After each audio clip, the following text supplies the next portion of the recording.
All right, you guys, there's a difference between confidence intervals and confidence levels, okay? And you want to be able to interpret both of them. So here's the sentence that you pretty much want to memorize to write anytime you're doing a confidence interval. So make sure you write confidence interval down. And the sentence that you're going to write is to interpret a C% confidence interval. So a lot of times that's 95, sometimes it's 90, okay?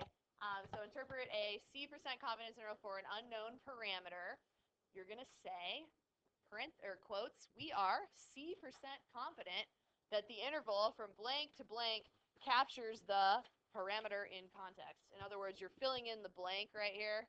This is not what you're going to write. You're going to fill that in based on the problem. So yesterday we were doing,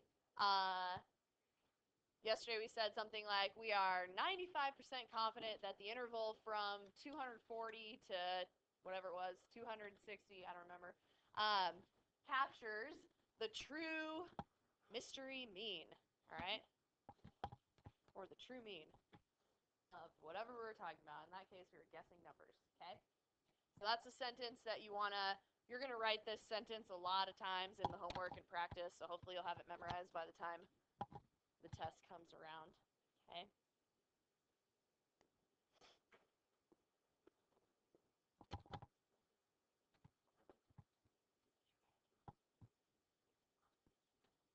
All right. So, who will win the election?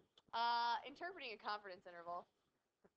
2 weeks before a presidential election, a polling organization asked a random sample of registered voters the following question. If the presidential election were held today, would you vote for candidate A or candidate B? Based on this poll, the 95% confidence interval for the population proportion who favor candidate A is, so they're giving us the interval, we are interpreting it, right?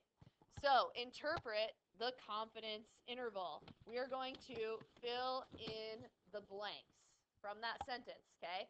So for part A, interpret the confidence interval. We are, but we don't put C, what do we put? Good, they told us that we're 95% confident.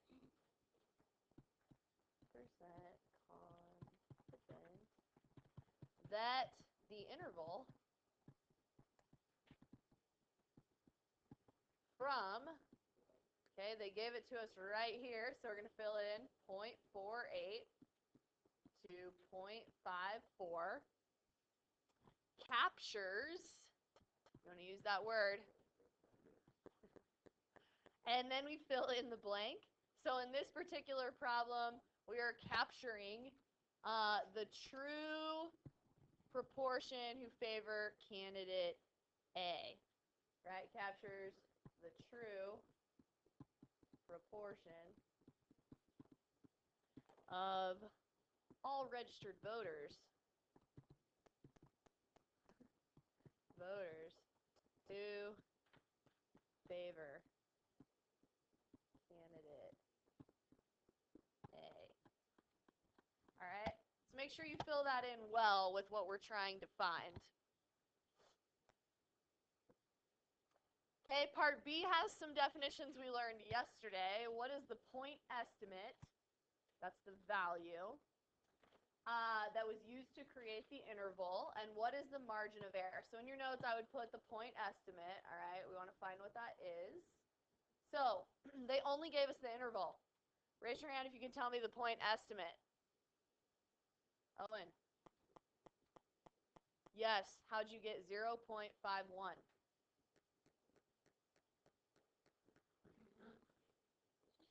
You just know.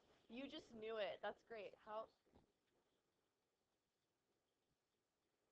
Yeah, you just know it's in the middle, actually, is what I would do.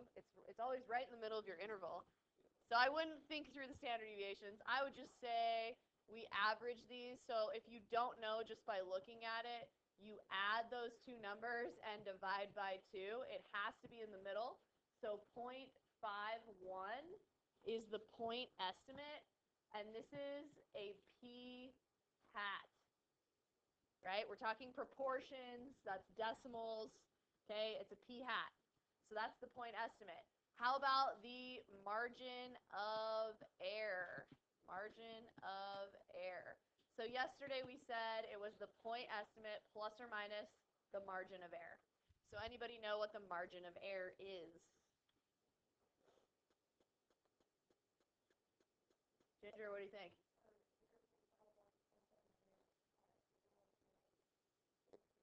Good. And so you just say 0.03. So it's always, you guys, the distance that the middle of it, right, your point estimate is away from either end, and it's always a distance, so it's positive. So the difference from 0.54 to 0.51 is 0.03, or the difference the other way should be the same, right? So 0.03 is your margin of error. All right, based on this poll, a political reporter claims that the majority of registered voters favor candidate A. Use the confidence interval to evaluate this claim.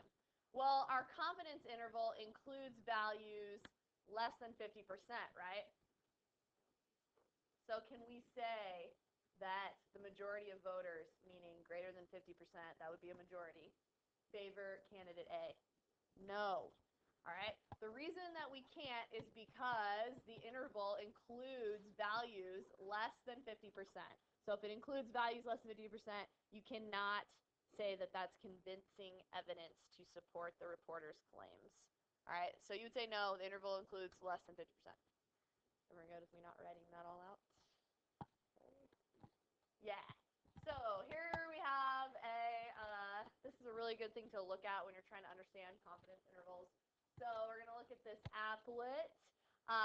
Use the default settings, confidence level 95, and sample size of n. So here we have this lovely applet.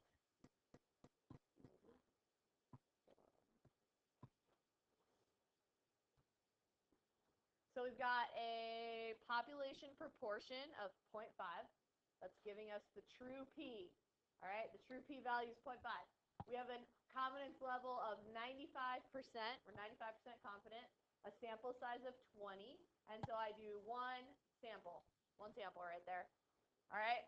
So in my sample, what's this dot mean?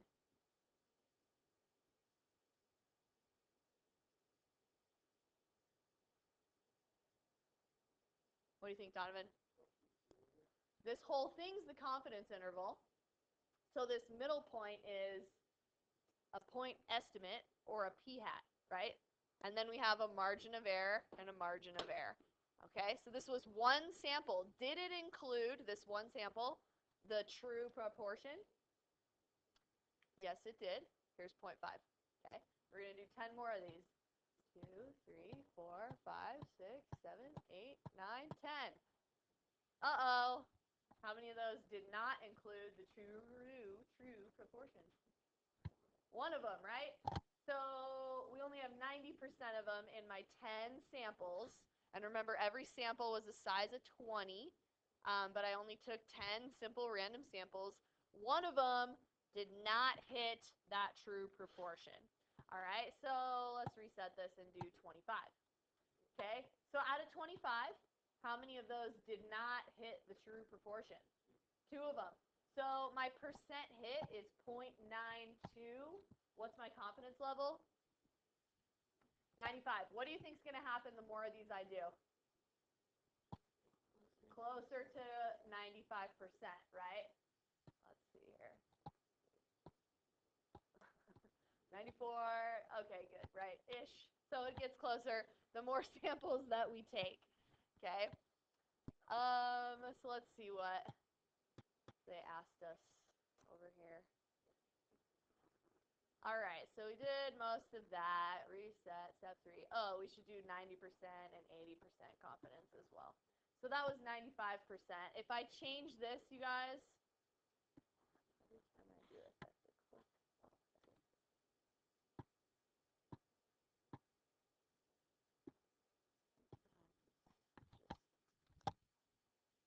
There we go. All right, so if I go like 90% confident, sample of 25, what happens here to my percent hit?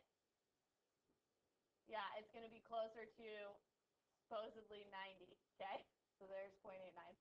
And same thing if I go down to 80% confident and sample 25, right? So I'm going to be closer to 80% that actually hit that true proportion, okay? All right, summarize what you have learned. So the confidence level is the overall capture rate if the method is used many times, right? So it could be 95%, it could be 80%. It's the overall capture rate if we do this simple random sampling many times. You don't have to write that one down. So for this part, you guys, summarizing what we see. So here's the normal distribution. We have a mean of mu and all these guys, right? This one little guy that messed up didn't quite hit it, right? This interval misses the true mean. It happens. So here's what you should notice. The center of each interval is marked by a dot. That's a p hat, okay? Every dot. The distance from the dot to either endpoint is the interval used for the margin of error. So in this case, 24 of the 25 intervals, or 96%, contain the true value of mu. If we took many samples, about 95% of the resulting confidence interval would capture mu. Now, I want to be really clear on probabilities. That does not mean there's a 95% chance that it's going to include the mean or not. So it either includes the true mean, 100%, or it doesn't, 0%. Okay? The confidence level is different. You're saying we're capturing it 95% of the time.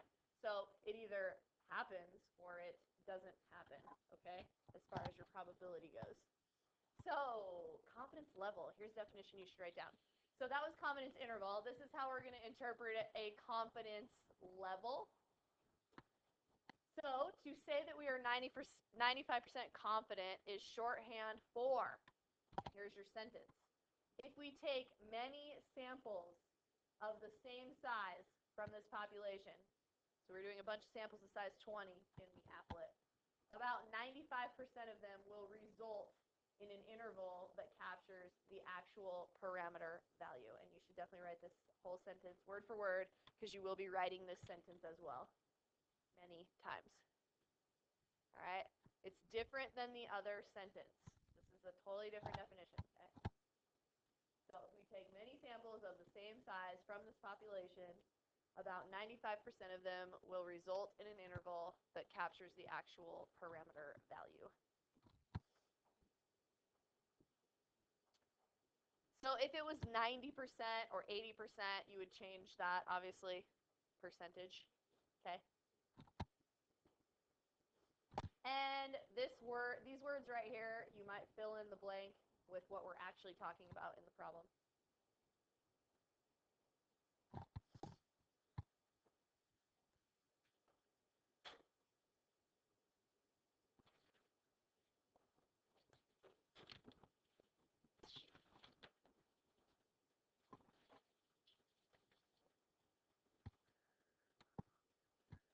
All right, confidence level tells us how likely it is that the method we are using will produce an interval that captures the population parameter if we use it many times.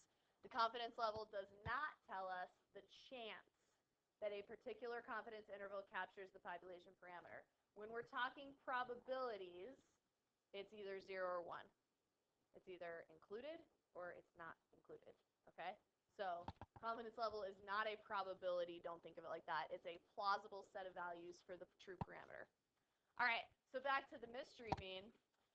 The confidence level in the mystery mean example was roughly 95%. Tells us that if we take, so here's that same definition. We're plugging in the words for confidence level here. If we take many simple random samples of size 16 in this case, for Mr. Shell's mystery population, the interval of that number plus or minus 10 will capture the population mean mu for about 95% of those samples. All right, so it's just filling in that sentence for confidence level. Be sure you understand the basis for our confidence. There are only two possibilities. So the interval from 230.8 to 250.8 contains the population mean, right? Or the interval from 230.8 to 250.8 does not contain the population mean, right? Those are the probabilities. It either does or it doesn't. Our simple random sample was one of the few samples for which X bar was not within 10 points of the true mean.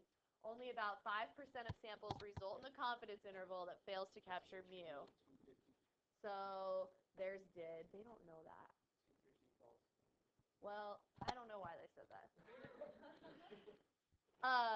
So if you're unlucky enough to be one of the 5%, so what the 95% confidence mean, you guys, is we got these numbers by a method that gives us correct results 95% of the time. So 5% of the time we're unlucky, and our method will not capture the true mean. Yes? Yes. Yes. You will be checking normality on these. And 10% conditions. Yep. Those are going to stay, all right? Do you use Twitter? The Pew Internet and American Life Project asked a random sample of 2,253 U.S. adults. Do you ever use Twitter or another service to share updates about yourself or to see updates about others? I don't tweet anything, you guys. I know that's creepy that you guys do. Of the sample, 19% said yes. According to Pew, the resulting 95 confidence interval is between 0.167 and 0.213. Interpret the confidence interval and the confidence level. This would be a good time to practice filling in those sentences. All right? So the confidence interval, anybody want to give it a whirl and see if they can write the sentence?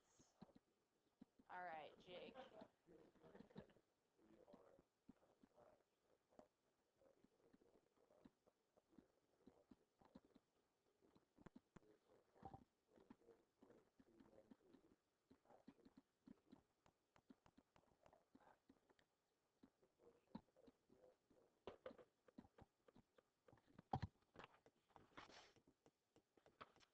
That sounds good to me. U.S. adults use Twitter for or other services for updates. All right, so you guys, and then you would fill in that Twitter part. I'm not writing the rest of that. It takes me forever. All right, confidence level. So hopefully you guys wrote the sentence down where you can fill in the blanks. This is where we start always with if we take many samples. All right, so anybody have a guess how to write this sentence? Maddie.